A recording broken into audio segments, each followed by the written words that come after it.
করব মুরগির কুরমা। এখানে পেঁয়াজ ব্লেন্ডার আর টমেটো পেস্ট,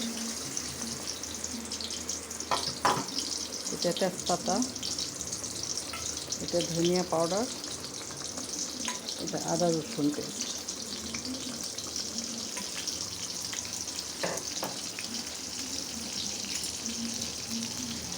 এটা গরম মশলা। আচ্ছা, এটা ভুনা করবো ভালো করে, তারপরে বাকি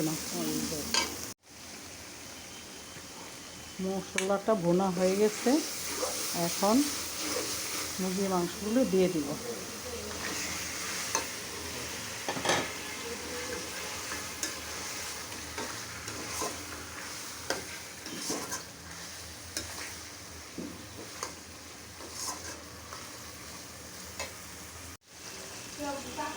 পেঁয়াজটা ভুনা হয়ে গেছে, মাংস ভুনা হয়ে গেছে। এখন ঝোলের পানি কুরমাতে দিয়ে দিলাম।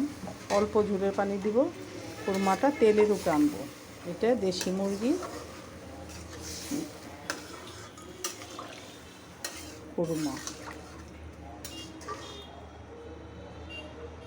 কুরমাটা হয়ে গেছে। এখন একটু পেঁয়াজ ব্রাউন দিয়ে কিছুক্ষণ ঢাইকা রাখবো ফ্লেভারটা সুন্দর আসার জন্য। আগে একটু পেঁয়াজ ব্রাউন দিয়েছি, এখন পেঁয়াজটা ব্রাউনটা দিয়ে ঢেকে রাখবো কিছুক্ষণ ফ্লেভারটা সুন্দর আসার জন্য।